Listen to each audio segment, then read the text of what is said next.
And welcome to the France 24 debate. I'm Annette Young, filling in for Francois Picard. Now, of course, the big story of the day is the fact that Russian President Vladimir Putin has agreed to a proposal by his American counterpart, Donald Trump, for both Russia and Ukraine to stop hitting each other's energy infrastructure for 30 days. And he, as a result, gave a corresponding order to the Russian military. The Kremlin saying that this was a historic conversation. In a statement from Moscow, the Kremlin said that the two leaders had had a detailed and frank exchange of views, in which Putin said a resolution of the conflict must be comprehensive, sustainable and long-term. Obviously, Trump wanting movement from Moscow on the US proposal for that 30-day ceasefire in Ukraine. This is the Ukrainian President Volodymyr Zelensky has been accusing Putin of dragging his heels in response to that American proposal.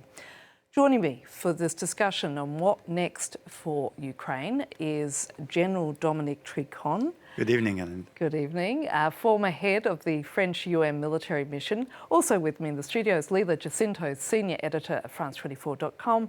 From Dublin, Elena Tragub, the Secretary General of NACO, an NGO which is dedicated to reducing corruption in areas critical to Ukraine's national security. And from Chapel Hill, North Carolina, John Hardy from the Russia program at the Foundation for Defence of Democracy. So I want to say thank you to all of you for your time. Clearly, this is a developing story. We don't have all the details of what actually took place in this conversation, but I am going to start by asking Lila Jacinto what she's managed to glean from the news agencies. So far, what do we know about what actually happened? Typically, Annette, what happens is you get readouts from both parties. So we have a readout from the White House. My takeaways is it's pretty thin. This conversation lasted more than 90 minutes. The headline announcements, as you mentioned, was a 30-day ceasefire on energy and infrastructure. So we are not talking about a comprehensive ceasefire on the front lines or anything of the sort. There are smaller gives. There's going to be a swap of 175 prisoners of war from both sides. These are really small deals. What actually struck me is the Kremlin readout talks about Russia being able to stress its security interests in the course of this phone call. And interesting, in the White House readout, which was really just a tweet by the White House spokesperson, no mention of Europe or European security interests, but two mentions of the Middle East. So right now, we have a 30-day ceasefire on energy and infrastructure. There are going to be negotiations that are supposed to start soon on a ceasefire on the Black Sea, which is very important for Ukrainian exports. And a lot of talk about the Middle East being a future place for negotiations to take place. And the White House statement reads about the Middle East as a region of potential cooperation to prevent future conflicts. What I am reading between the lines is Europe out of being a region for potential negotiations. And this really happening, the Trump administration really seems to think that deals can be hammered in Saudi Arabia. Dominic, I mean, clearly like me, you're just getting the latest from Lila. So what is your reaction to what you're hearing? My reaction is that first, it's an agreement between Mr. Putin and Mr. Trump, not with the Ukrainian. So if we say ceasefire on energy, we think ceasefire on energy in Ukraine. What will the Ukrainian think of ceasing fire on the energy in Russia? Because the last attacks of Ukraine in Russia, in Moscow specifically, were a big surprise for a lot of Russian citizens. Were surprised by the fact that the Ukrainians were able to strike in the capital, in Moscow. So we don't know if will be an agreement with Ukraine. Probably Mr. Trump will put pressure on Ukraine, saying, gain this from Mr. Putin, you need to comply and you need to do it. That's the first thing. Second thing is on the Black Sea negotiation. Very interesting. because I just remind you that the Russian fleet in the Black Sea was defeated by the Ukrainian. They are far away on the east. And so what means a ceasefire on the Black Sea? My point is that the important thing for Mr. Trump is that he's got a TV program on Fox News at 7 p.m. this evening, which will be 3 o'clock in Moscow, 1 o'clock in Europe, meaning that you want to speak to the American and tell them, you know, I'm the boss. I'm realizing certain things. We'll see what he will say at the program. But this is what I say during my campaign. And before 100 days, I'm already trying to solve the problem. But in fact, it's very thin, as you said. There is nothing, roughly. At this point, can I bring in Elena as a Ukrainian again? Obviously, you're just hearing the first details of this call. So what is your reaction to what you've heard so far? Yes, good afternoon. Thanks for having me. I'm absolutely not surprised. Absolutely, I would say in my circle of policy analysts, politicians of Ukraine, we didn't expect much out of this call. We expected that Trump will be manipulated by Vladimir Putin, who is much more experienced politician and a warmonger who conducted many wars. And this is what's happening. We see Putin is giving him nothing, and Trump is trying to take whatever Putin gives him and to wrap it nicely, to present it to people, indeed, to look like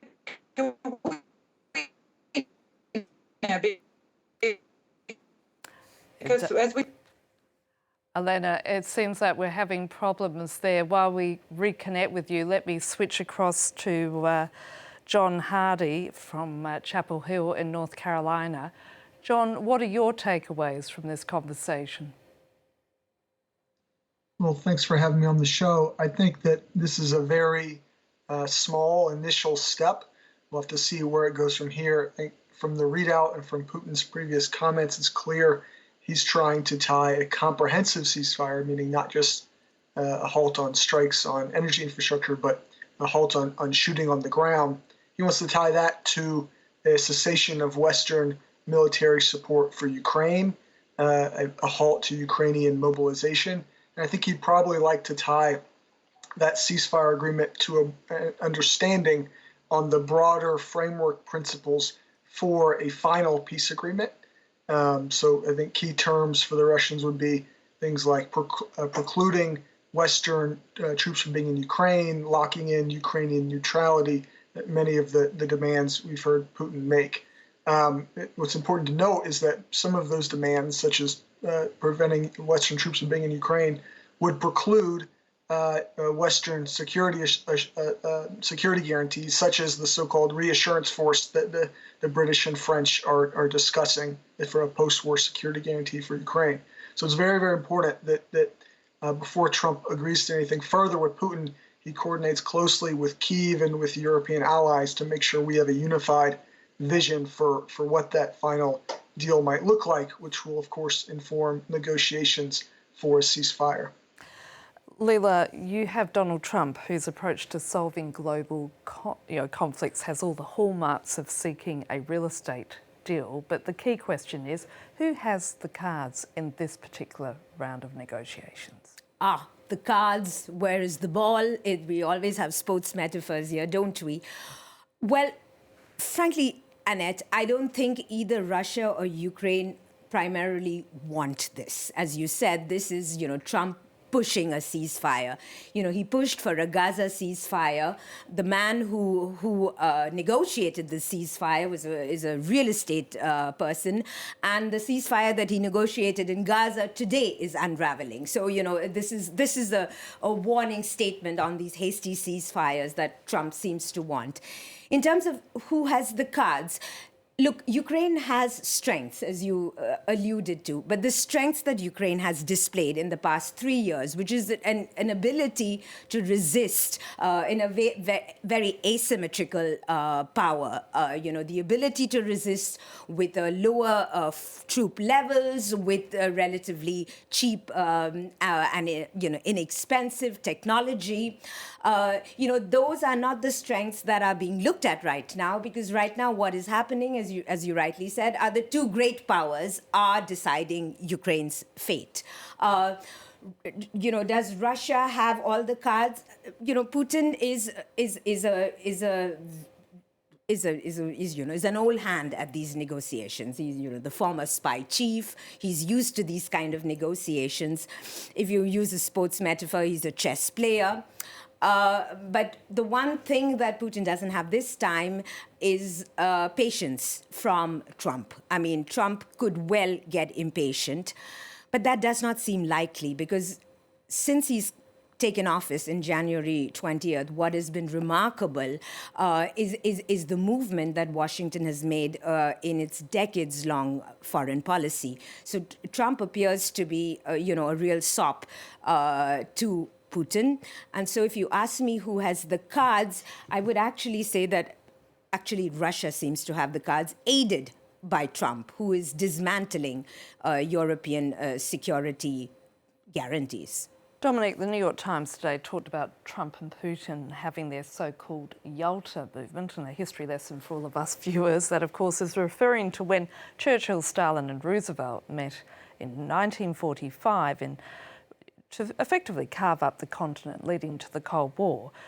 Trump, in essence, is sort of negotiating over how large a reward Russia will receive for its 11 years of open aggression towards Ukraine. So would you call this Trump's Yalta moment? I think, just to go back to the question who has the card, the major card of Mr. Putin is Mr. Trump. Because Mr. Trump is in a hurry, he wants to achieve something. Mr. Putin have time.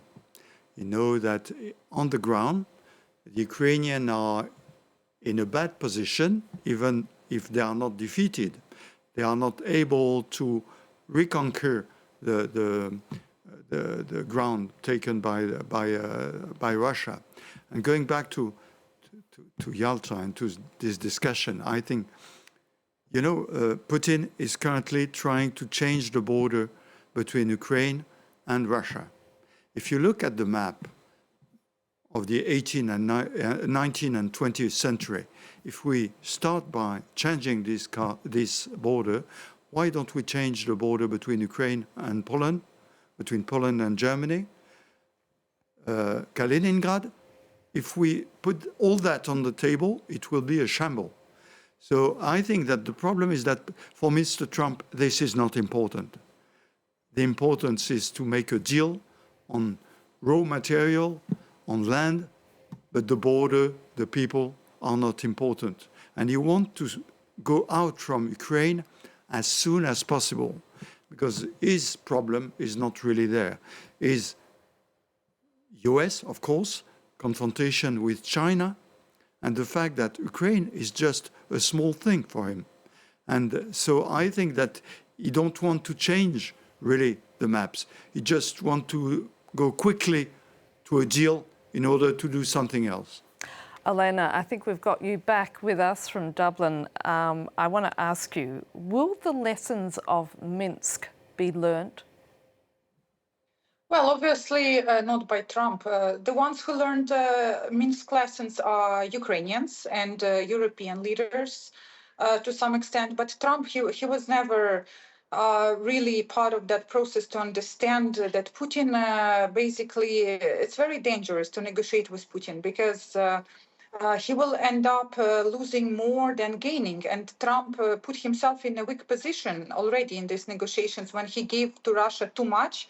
And right now he put himself under pressure about his own deadline to finish the war, which he promised. And now Putin will drag him into negotiation which may be even much worse than Minsk negotiation, because this has started from the very wrong foot already.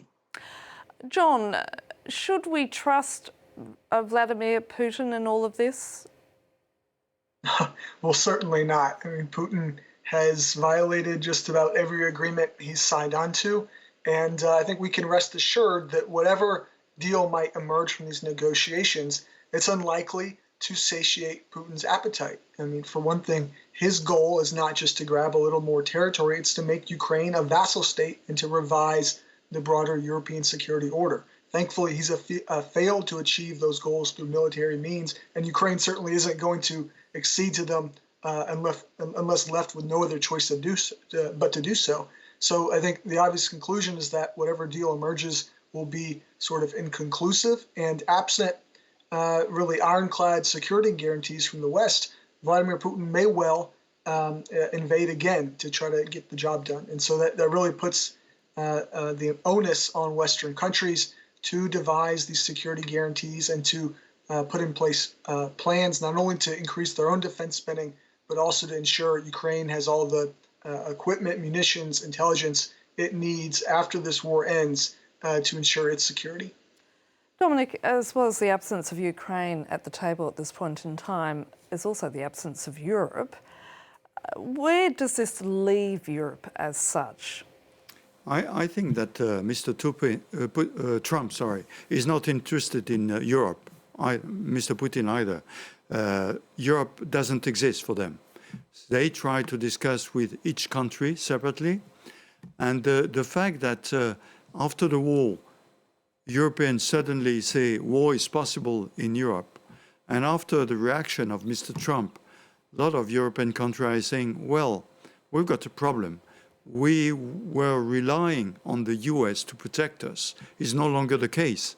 So my feeling is that currently Europeans are waking up, and suddenly they are putting a lot of money. During the news you told about the German who take a major decision, which is a major change in Germany. France has decided that before, but must increase.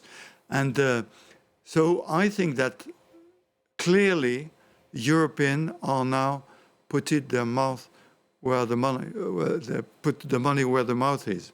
And I think that we will see in the next month, you know, on the 20th of March, there will be a presentation of a white book for Europeans. We'll see what's inside and where really we are putting the money in order to increase our defense for two things: supporting Ukraine. That's why when Mr. Trump and Mr. Putin are discussing between themselves, just forget that Ukraine and Europe are united to defend against Russia. And secondly, to increase the defense of Europe, because we don't know if there is a ceasefire, what will happen in 3, 4, 5 years. And we have to be ready to defend, even if the Americans are not supporting Europe. Leader, it's one thing seeking common ground on trade policy and product regulation, but it's another thing to stand together as a united military force, especially when your leaders include Hungary's Viktor Orban. Does Europe have what it takes to take on the Russians if need be? Well, I mean, there's EU bashing, there's Europe bashing, but no, I would actually argue that on the whole, Europe does manage to reach consensus. That's ingrained in Europe's DNA. I mean, do not forget that NATO has lasted, and the whole entire history of NATO has had plenty of ups and downs, and certainly in France, we know that. But the military alliance has astonishingly held for 7 decades.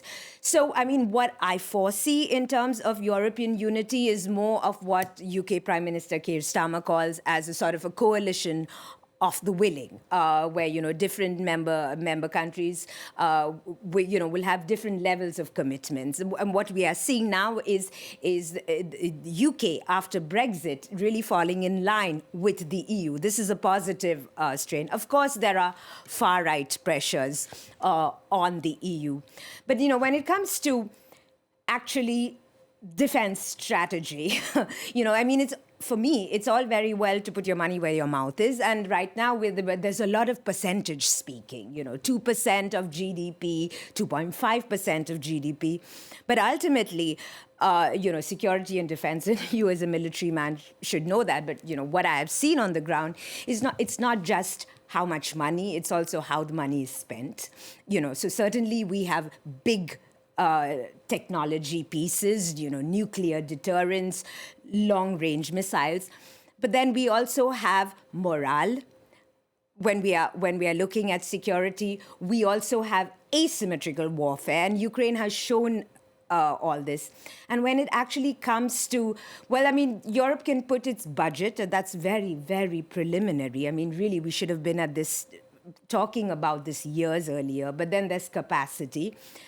And quite frankly, from my experience, when I have seen NATO operations in Afghanistan, they really have needed US support, especially air cover. So we are very far from that. And at this point, I know, Dominic, you want to comment on that too, but I want to talk to John about it, because the reality is there could be a scenario where America pulls out of NATO and we have a situation where it will be just up to the Europeans to defend or help Ukraine defend itself from any future Russian aggression. How is that landing with the American public, however? Here in Europe, there's clearly widespread support for Ukraine and its President Zelensky, but is that the case where you are? So a majority of Americans continue to support Ukraine, including really big swaths of the Republican Party, especially when you ask Republican voters, you give them a little more information. Like, for example, the Russians have stolen at least 20,000, probably many, many, many times more, Ukrainian children, in some cases being separated from their families through so-called filtration centers. I think when Republican voters get that information, the support for Ukraine increases. And I think many Americans, including most Republicans, are clear-eyed about who and what Vladimir Putin is. They understand he's a thug and should not be trusted. There is, of course, a desire for peace, and there is a trend within the Republican Party toward what you could uncharitably call isolationism or retrenchment, kind of a desire to let Europe do what it needs to do. And I guess to be a little more charitable, we in the United States, we don't just face Europe as a strategic challenge. China is the number one priority. So even if everything between Trump and European leaders was hunky-dory, beautiful, we would still need to be shifting resources toward the Indo-Pacific, and Europe would need to step up. So that's an imperative for Europe, regardless of who's in the White House. Elena, we want to cross to you because, again, we've been having technical issues, so it's important to hear from you as a Ukrainian. Clearly, 3 years on, there must be fatigue among your fellow Ukrainians about this war. Is there also frustration at this point in time in regards to how it could end? And how will this conversation between Putin and Trump land with your fellow Ukrainians? Well, Ukrainians, of course, they were shocked to hear the new rhetorics that started coming from White House after the Trump election. To hear that America is not on Ukrainian side anymore, that America now is neutral, mediating between the two parties. And of course, all this directly actually influenced the morale of the troops, of the population. And we even attribute some of our losses on the battlefield to this new policy that US introduced. However, Ukraine at the same time became even more consolidated, even more united about our statehood, our democratically elected leader at this moment. So the morale is still high. It's just there is not a very strong belief in Ukraine that Trump will manage to broker peace. And there is expectation that the war actually will continue. And this expectation, I would say, dominates. And this is why everybody looks at Europe right now, whether Europe indeed will wake up and will take not just decisions or words, but real actions to show that they are able to replace U.S. and Europe will become their security guarantor of Ukraine, and Ukrainian army, which is the biggest army in Europe now, will become the European army and will guarantee security for Europeans to make sure that aggressive authoritarian regimes like Russia will not advance deeper into Europe. Dominic, your thoughts?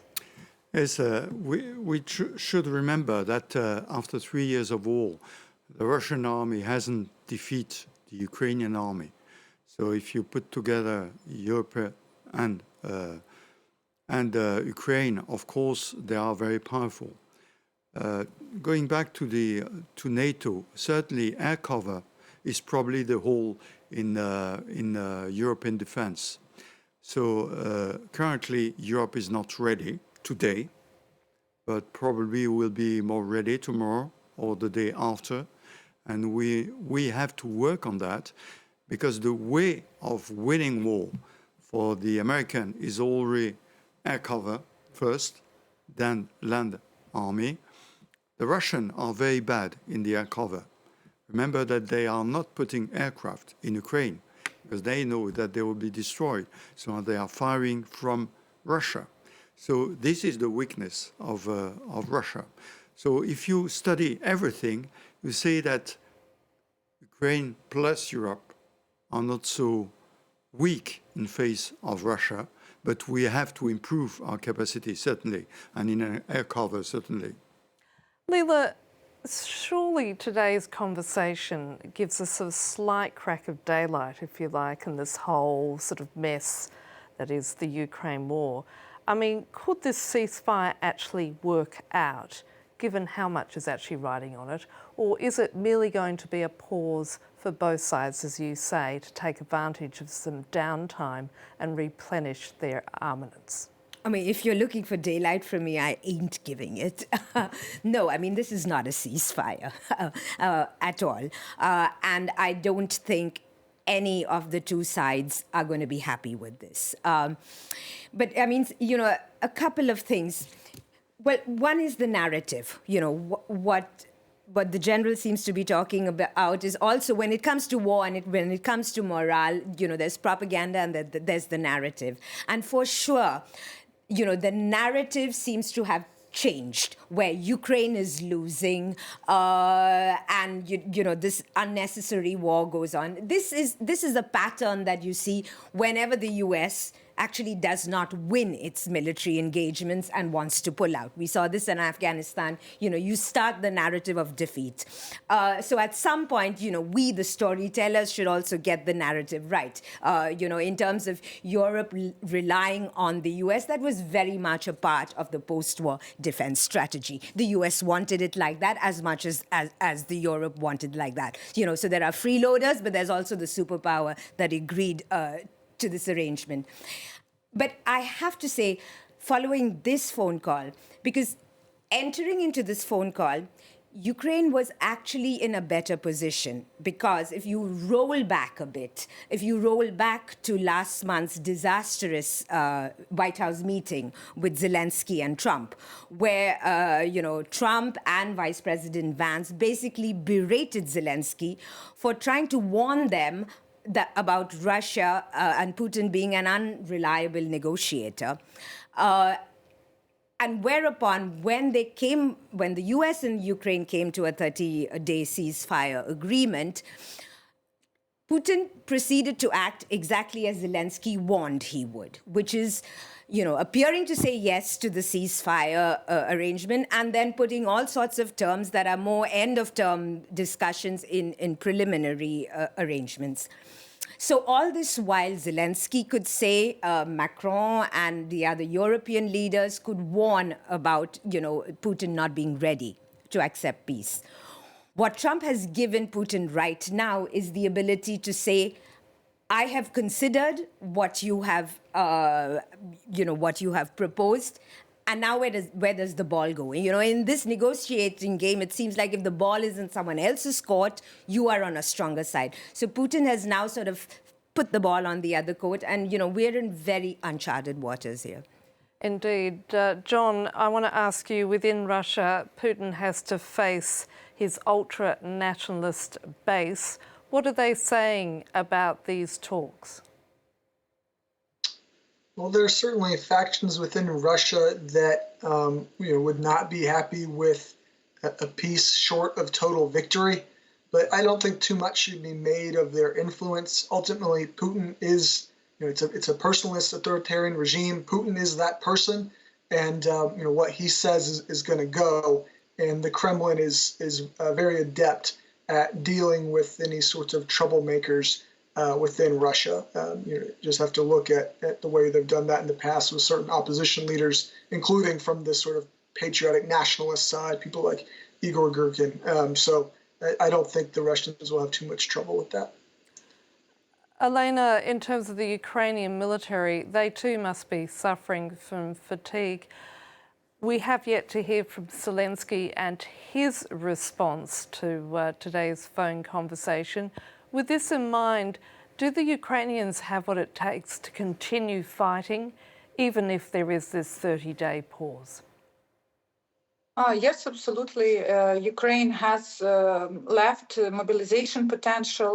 Ukraine is preparing new troops. We have training in place and so on. And we hear that from this phone call, if the demand would be for 30 days for Ukraine to stop any mobilization or to stop delivering military assistance to Ukraine, we don't hear on the Russian side that Russia also promised to stop anything like that on their side. So because of that, Ukrainians see the danger, and this is what actually keeps them mobilized. And I even see how inside Ukraine, for example, different donations increased for procurement of drones, different grassroots initiatives for frontline basically boosted their effort just because they feel that we might be abandoned by United States and Europe is not fully ready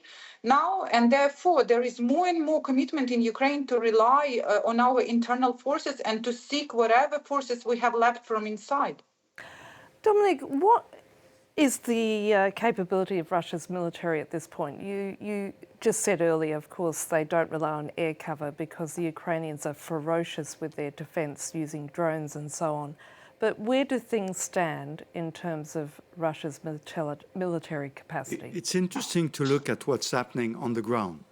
On the ground, the Russians have been attacking in the direction of Potrovsk for months, and they have not taken Potrovsk. Now they have been attacking in Kursk, putting the best troops in Kursk. And of course, the Ukrainians have to withdraw from Kursk. That means that the Russians are able to attack with strength only one piece at a time.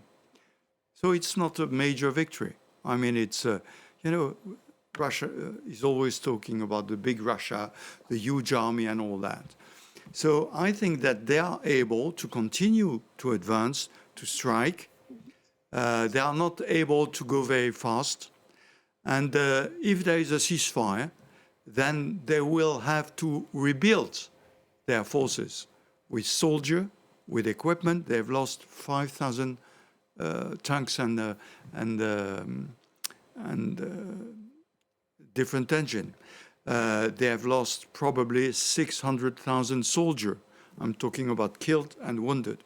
So it's a huge difficulty for Russia.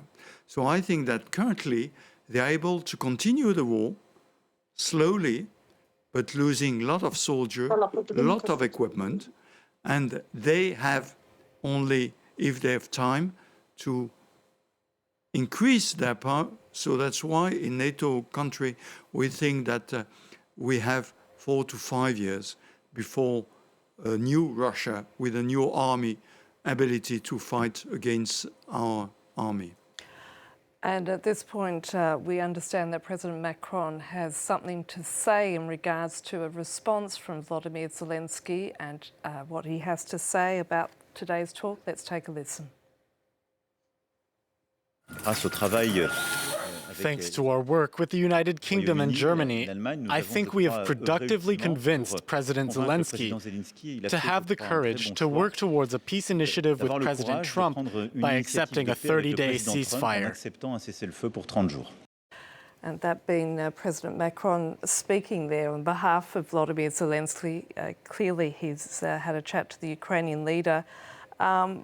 Not a surprise response there from the Ukrainian leader. No, of course, it's not a surprise. I mean, he was speaking from an airbase, telling the French army that there would be a new nuclear airbase in France.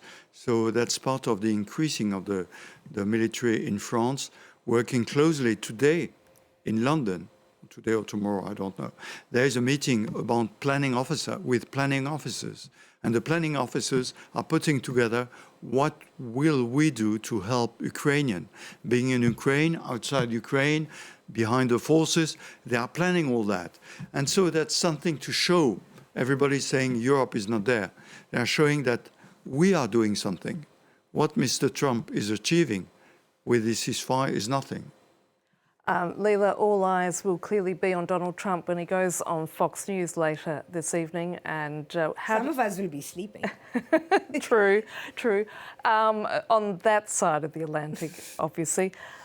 How do you think he's going to drive the narrative on this phone call? What do you expect him to say? Okay, I've got to enter into Trump's head. Well, I have no doubt that he will spin this as a win. That's the only thing. He can't be a loser. He cannot be a loser. But he seems very keen on re-establishing ties with Russia, and that's something that we should watch for. But I absolutely agree with you on Russian strategic strength is not really that strong. Trump seems to be much more convinced of Russia's strength. Don't forget that the Soviet Union ground down into a terrible defeat in Afghanistan, of all places. Putin cannot manage a general mobilization. He's using North Korean troops. So Trump can spin this as a win for him. But if the U.S. is really seen as a sidekick to Moscow, nobody else is going to be convinced that this is a win for Washington at all. China is rubbing its hands in glee right now. Or if you were an enemy of the U.S. or a critic of the U.S., you are extremely happy now because you are really watching Donald Trump dismember the U.S. as a superpower. I'm going to ask all of my panelists the same question, and I'm going to start with you, John. What do you think will happen next? Well, I think we'll head into talks between the U.S. and Russia, the U.S. and Ukraine on kind of next steps towards a broader ceasefire. I think the Russians will likely be fairly obstinate about their terms, and then I think it'll be up to President Trump what he tries to do. Does he follow through on his promise to ramp up economic pressure on Russia? I sure hope so. I think that'd be a good step. For example, tightening sanctions on Russian oil revenue could help shorten the duration that Russia's economy can sustain this war and give Putin less room for maneuver, make him more likely to compromise. So I hope President Trump will deal that way with any Russian obstinacy. And keep in mind that Ukraine here is of course, the good guy and should not be the subject of U.S. pressure.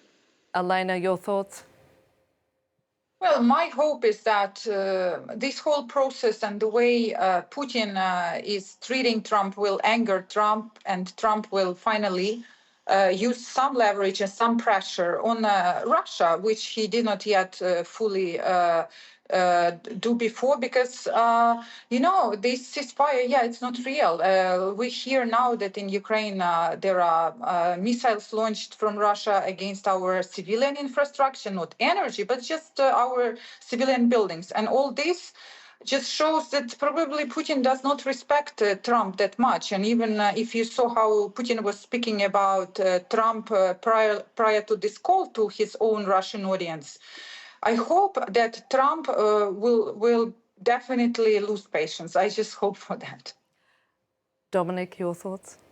There will be more negotiation because there is not a real deal now. So we'll see first what Ukrainian will do on this ceasefire against energy, because they want to weaken Russia by this means, and that's the only way they've got. So that will be the first thing. Second thing, we'll see what will be the next negotiation and what will come out from the Fox News program this evening. Are you going to stay up for that, Dominic? Sorry? Are you going to stay up for that? No. Leila, the final word rests with you, and I'm afraid you don't have much time. Well, more talks on talks, that's for sure. Well, there you go. The final word from Leila Jacinto. I want to thank also my other guests, Dominic Trigond, John Hardy and Elena Tregub. Thank you again for giving us some of your precious time. That's it for this edition of The Debate. Do stay with us for more news and headlines coming up at the top of the hour.